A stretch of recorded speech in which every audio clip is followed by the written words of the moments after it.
Quarantines and social distancing are becoming common around the world as governments try to slow the spread of COVID-19. But the psychological impact of these measures can result in a range of mental health concerns. Halifax psychiatrist Adriana Wilson created a video with her son about how to take care of your mental health during the pandemic. Choose 2 to 3 reliable sources of information to get your updates from. Then designate 2 to 3 specific times of day to review any new developments. So 16-year-old Lucas, her son, created the animation on his home computer. The video is an online resource for Dr. Wilson's clients. So let's bring them in. Thanks for joining us. The pair behind the video, Dr. Wilson and her son Lucas. Welcome to you both. Adriana, your video outlines 7 tips on how to take care of your mental health during a crisis like this. Can you walk us through them? Sure. Well, it's really easy to get consumed by all of the information that's available about COVID because as humans, we're wired to be hyper attuned to potential threat.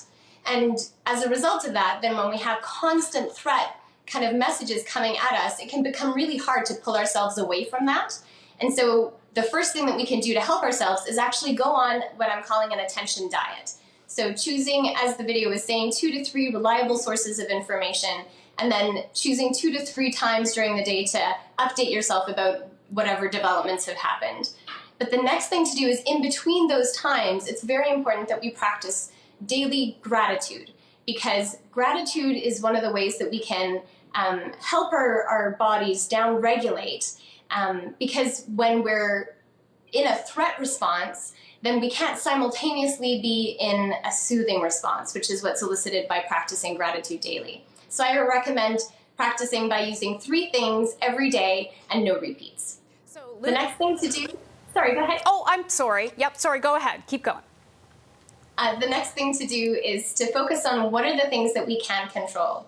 So we know that we can control things like washing our hands and practicing social distancing, isolating ourselves if we've traveled. But it's also important to focus on what are other ways that we can do to find ways to help our families, our friends, and the community. And then that brings us to the next thing, which is social connection. As humans, then it is painful for us to be separated from one another for long periods of time. And so it's really vital that we're able to connect with one another, whether it's virtually or respecting the social distancing rules, that we still maintain some form of connection.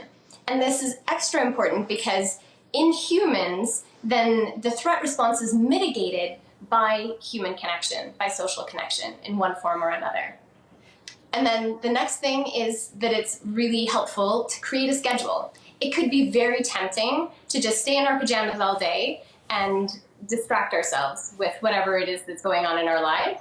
But it's actually very important that we maintain some sort of regular schedule, particularly a sleep schedule, where we go to bed at a regular time, get up at a regular time, and doing things like making sure that we open the blinds, not napping during the day can help us with those things.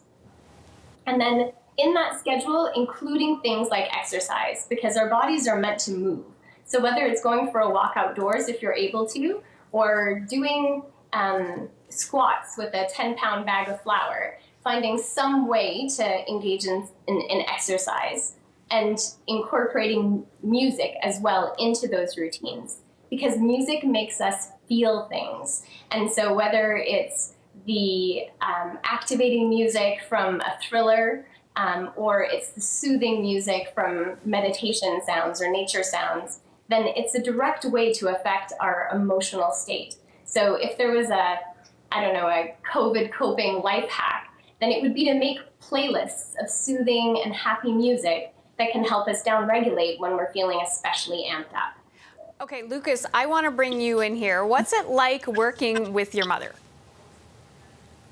It's nice. It's very fun. I've actually made a few videos for them and their company in the past, and it's been good kind of having some supportive feedback as I'm kind of getting my legs under me. So this weekend, you guys are going to try to find some things to do, keep normal. What are you going to, what advice would you give to others with your advice that you're providing? Since you're out of school too, Lucas. Mm-hmm. Well, kind of trying to create some form of schedule, like was mentioned in the list with the video, is really going to help, just because in the absence of school, which takes up most of our day, a lot of us are left with just an empty slate. And it's really easy, like she mentioned, to just lay in your pajamas all day, which, you know, some of us may have done. All right. So, yeah.